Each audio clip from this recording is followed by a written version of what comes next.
Global മാർക്കറ്റിൻ്റെ ഒരു സ്വഭാവം വെച്ചിട്ട് ദുബായിൽ നിന്നല്ല എവിടെയായാലും നല്ലൊരു മാർക്കറ്റിംഗ് ഇല്ലാണ്ട് ഒരു ബിസിനസ്സിനും ഗ്രോത്ത് ഉണ്ടാവാത്തൊരു സാഹചര്യമാണ്.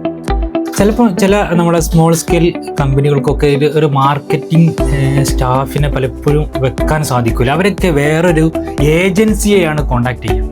അപ്പോൾ നമുക്ക് നല്ലൊരു മാർക്കറ്റിങ്ങിനുള്ള ഒരു ഐഡിയ നമ്മുടെ കയ്യിലുണ്ട് എന്നുണ്ടെങ്കിൽ ഒരു ഫോൺ കോൾ വഴി നമുക്ക് പ്രൊഡക്റ്റുകളാണെങ്കിലും സർവീസുകളൊക്കെ ആണെന്നുണ്ടെങ്കിലും നമുക്ക് മറ്റുള്ളവർക്ക് വേണ്ടി മാർക്കറ്റ് ചെയ്ത് കൊടുക്കാൻ നമുക്ക് കഴിയും. നമുക്ക് ഒരു പക്ഷെ അത് സെയിലാക്കാൻ കഴിയുന്നുണ്ടായിരുന്നു, പക്ഷെ അവരുടെ കമ്പനിയെ, അവരുടെ പ്രൊഡക്റ്റിനെ, അവരുടെ സർവീസിനെ നമുക്ക് മാർക്കറ്റ് ചെയ്ത് കൊടുക്കാൻ കഴിയും. അങ്ങനെ ഒരു സ്ഥാപനം ആരംഭിക്കുകയാണെന്നുണ്ടെങ്കിൽ പ്രത്യേകിച്ച് വേൾഡ് ആക്സസ് ഉള്ള ദുബായിലൊക്കെ വലിയ സാധ്യതയാണ്. സാധാരണ നോർമൽ ലൈസൻസിനേക്കാൾ കൂടുതൽ ജസ്റ്റ് ഒരു പേയ്മെൻറ്റ് വൗച്ചറിൽ ചെറിയൊരു മാറ്റം ഉണ്ടെന്ന് മാത്രമേ ഉള്ളൂ. ബാക്കിയൊക്കെ ലൈസൻസ് പ്രൊസീജിയറൊക്കെ വളരെ സിമ്പിളാണ്.